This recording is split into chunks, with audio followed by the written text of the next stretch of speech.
আসসালামু আলাইকুম। দেশি পণ্যের যত অপরাধ, দেশের মানুষ উদ্যোক্তা হয়ে পাপ করেছে কি পণ্যের কাজ করেছে সেটা বোঝার জন্য একটা উদাহরণ দিই। ধরুন ডিমের ডজন ১২০ টাকা। এ সময় পাশের দেশের দাদারা ৮০ টাকা ডজন ডিম বিক্রি করলো আমাদের দেশে।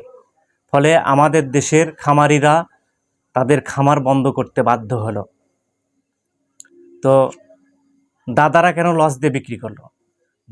দাদাদের লস দিয়ে বিক্রি করার কারণ হচ্ছে আমাদের দেশের সব খামারিরা তাদের খামার বন্ধ করে দিল। বন্ধ করার পরবর্তী বছর থেকে দাদারা ১৬০ টাকা ডজন তখন ডিম বিক্রি করতে শুরু করলো। অর্থাৎ সেই লসটা পুষে নিল, পরের বছর থেকে পুষে নেওয়া শুরু করলো। তো দেশি পণ্য দেশি পণ্যই। আমরা দেশি পণ্যের নানা দোষ বের করি। তাড়াতাড়ি নষ্ট হয়ে যায়, ভালো কাজ করে না, পরিষ্কার হয় না, মরিচা ধরে, এটা কতদিন ব্যবহার করতে পারবো, এর কোনো গ্যারান্টি নাই, ওয়ারেন্টি নাই, নানা দোষ বের করি আমরা দেশি পণ্যের। মনে করেন কোনো আন্তর্জাতিক সংস্থা বা কোনো মহল আগামী ৫ বছরের জন্য বাংলাদেশের খাওয়া দাওয়া খরচ যাবতীয় কিছু ফ্রি দিল বাংলাদেশের সকল মানুষ। তো এই ফ্রিটা তারা মেনে নিল, বাংলাদেশের মানুষ এই ফ্রি পাওয়াটা মেনে নেওয়ার পরে ৫ বছর বসে বসে খায় আমাদের দেশের মানুষ। এই ৫ বছর পর কোনো খামার থাকবে না, কোনো মিল কারখানা থাকবে না, কোনো কল কারখানা থাকবে না, কোনো উৎপাদন করার কোনো যন্ত্রপাতি থাকবে না। ৫ বছর পরের ৫ বছরের মধ্যে সব মরিচা ধরে নষ্ট হয়ে যাবে, এমনকি দেশের সব মানুষ অলস হয়ে যাবে, আর দেশ ধ্বংস নিশ্চিত। তখন এ দেশের ধ্বংস নিশ্চিত, অথবা এই দেশের লোক দাতা সংস্থার নিকট দাসত্ব করতে বাধ্য, অর্থাৎ ওনারা যেটা বলবে সেটাই করতে বাধ্য, এবং পরবর্তীতে অনুদানের আশায় থাকতে হবে।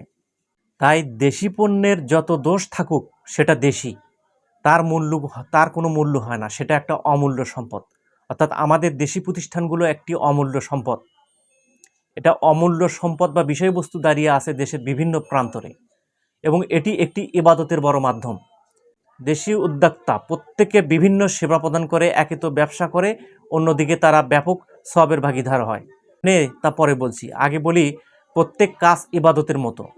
যখন কোনো শ্রমিক, রিক্সা চালক বা চাকরিজীবী তাদের অর্জিত সম্পদ হতে কিছু দান করে, আবার সপ্তাহ অন্তর অন্তর মসজিদে ১০ টাকা হলেও তো দান করে, অথবা তার অর্জিত অর্থ হতে পরিবারের ব্যয় বহন করে, সেই পরিবারের অনেকে পড়াশোনা করে আলেম হয়, এই পরিবারের জন্য প্রয়োজনীয় বিভিন্ন জিনিসপত্র ক্রয় করে, ফলে বিভিন্ন কলকারখানা চালু থাকে, সেই কলকারখানার শ্রমিকেরা বেতন পায়, শ্রমিকেরা আবার তাদের সংসার চালাতে থাকে।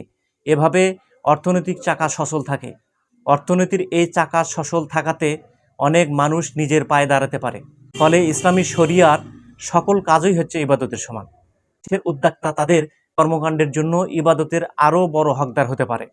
ধরুন পশ্চিমারা দেশের যে যুদ্ধজাহাজ, রকেট, মিসাইল এবং বিভিন্ন ভারী ভারী যন্ত্রপাতি তৈরি করে, তারা কিভাবে এগুলো বানায়?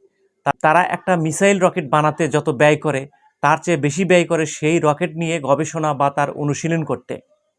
অনেক অর্থ নষ্ট করার পরে, এক্সপেরিমেন্ট করার পরে তারা একটি নির্দিষ্ট রকেট লঞ্চার মডেল তৈরি করে। তবে এরা এত অর্থ পায় কোথায়? একেবারে সহজ কথা, পশ্চিমারা কৃষি যন্ত্রপাতি হতে শুরু করে টিভি, ফ্রিজ, মোটরসাইকেল, কসমেটিক্স, প্রয়োজনীয় সামগ্রী যা আছে তা উৎপাদন করে এবং রপ্তানি করে। আমাদের দেশে বা বিভিন্ন দেশে রপ্তানি করে, এর ফলে বিপুল অর্থের যোগান তারা পায়। এই অর্থ দিয়েই তারা যত অস্ত্র তৈরি করে, আবার মুসলমানদের ওপর সেই অস্ত্র দিয়েই ধ্বংসযজ্ঞ চালায়। দেশি উদ্যোক্তা তাদের নিজস্ব পণ্য দিয়ে পশ্চিমাদের অস্ত্র সংগ্রহে বাধা দেয় এবং একই সাথে আমাদের দেশের চলমান অর্থনৈতিক চাকা সচল রাখে, তথা ইবাদতের মাধ্যম হিসেবে পরিগণিত হয়। আগে বলেছি সকল কাজ ইবাদতের সমান। এখন আপনি যদি দেশি পণ্য ব্যবহার না করেন তবে আপনাকে আমি কাফের হিসেবে বিবেচনা করতেই পারি। কেননা তাদের পণ্য ক্রয়ের মাধ্যমে আপনি মুসলমানদের ধ্বংসযজ্ঞ করার চেষ্টা করেছেন। তাদের পণ্য ক্রয়ের মাধ্যমে তাদেরকে লাভবান করে আপনি আমাদের দেশের মুসলমানকে নিশ্চিহ্ন করার অপচেষ্টা করেছেন। দেশে এত বেশি কাফের মুনাফিকের সংখ্যা বেড়ে গেছে যে দেশীয় উদ্যোক্তারা তাদের পণ্যে বাংলাদেশি পণ্য কথাটি লিখতেও ভয় পায়, যদি বিক্রি না হয়। দেশের যত উদ্যোক্তা আছে তাদের সবাইকে বলছি, সাথে মাহফিল টিমকেও বলছি, আপনাদের আপনাদের অস্তিত্ব দেশি বলে ঘোষণা করতে হবে এবং প্রমাণ করতে হবে দেশি পণ্য ব্যবহার ইবাদতের সমান, আর বিদেশি পণ্য ব্যবহার মানে দেশের সাথে বেইমানি করা। অবশ্যই দেশপ্রেম ইমানের অঙ্গ। প্রয়োজনে বাংলাদেশের হাট বাজারে প্রজেক্টর নিয়ে মানুষকে বোঝাতে হবে দেশি পণ্য ক্রয় মানে পণ্যের কাজ, আর বিদেশি পণ্য ক্রয় মানে দেশের সাথে বেইমানি করা। এবং শেষে মাহফিলকে হাইলাইট করতে হবে, অবশ্যই মাহফিল আমাদের দেশি একটি পণ্য। আল্লাহ হাফেজ, আসসালামু আলাইকুম। সত্যের সাথে চলি, হকের কথা বলি।